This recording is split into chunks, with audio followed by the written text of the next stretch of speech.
For my parents, who believed I could do this. Chapter 1. 1579. Year of the Risen Star.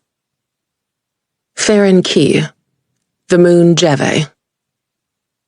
In the deep, hollow darkness of the mine, she cast a light upon the wall, and saw the ropes of Jevite weaving through gray rock. The miners had come upon this cavern unexpectedly, an offshoot of a much narrower tunnel cut through the seam. The space echoed above her. It stretched the breadth of a temple. The scarlet-veined striations of Jevite were as thick as her arm. She tested the weight of the rock pick in her hand, the grooves of the handle fitting comfortably against her calluses, and approached the nearest wall. It took very little effort to chip a hunk of Jevite free. The facets were as smooth as glass, and the edges like sharp blades. She held it, feeling its density, its purity. She licked it, tasting the unique mineral bitterness with its slightly sour aftertaste. This fresh find had some buzzing with excitement, but she felt only dread weighing her down, as if she had stumbled into a monster's lair. Someone came through the narrow passage into the cavern, Gus Ben Roque, leading with his lantern. He set the lantern in the center of the cavern and turned up the settings. Fractals of light burst against the walls. He looked around pensively. "Beautiful, no?" he said. He had a soft, unemotional voice, but there was reverence in it. She hummed, non-committal. "Several tons, at least." Gus said, "That is conservative." She looked at the ground. She was treading upon more Jevite. If they dug down, who knew how much they would find? "We are 2 miles beneath the surface," she observed. "The deeper we go, the denser the rock, and the greater the chance of cave-ins. Every time we cut a new channel, we risk burying our people alive." He, if anyone, knew this already.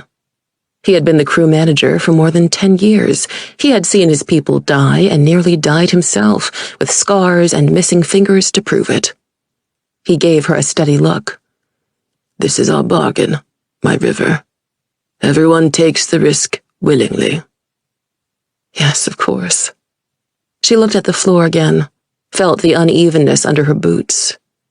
They would dig deeper. They always dug deeper. This had been the failure of the Kindom overseers 2 centuries ago. The known Jevite seams ran a depth of 1,000 feet to a 1/4 mile beneath the surface of the moon. When they reached the limit of those depths, the Kindom made them dig deeper. 1/2 a mile deep, 3/4 of a mile deep, a full mile. But the rock proved barren. At the beginning of the 13th century, the Jevite trade collapsed, and the overseers abandoned them to their carved-up moon, and their decrepit biodomes, and their mining pollution. But the Jeveni kept digging. At the 2-mile mark, they cracked the stone carapace that divided them from a massive seam of Jevite. And thus began this new, perilous chapter. "Dre," Gus said, and the sound of her name, when he always called her my river, made her uneasy. "I thought you would be pleased." "Why should I not be pleased?" Dre Senbreet replied, gazing up at the walls as if they were star charts, as if they might show the path to escape. In a way, they did. They were the currency that funded a great enterprise, but they were also the blood that had drawn predators again and again. She said, "This is the richest section we have found in years." So rich, in fact, that it would move up her coming voyage to the Glitch, a frontier station far beyond Kindom reach. Laden with the wealth of this cavern, she would travel to the Glitch and pay for what they wanted.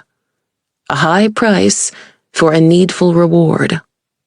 Gus said nothing at first, and she almost thought the conversation was over. "But you are unhappy," he said. She looked at him with a flare of impatience, but pushed the emotion down, her smile tight. "I am not unhappy with you. I am proud of you. And the miners." His expression was chiding. "But you are unhappy."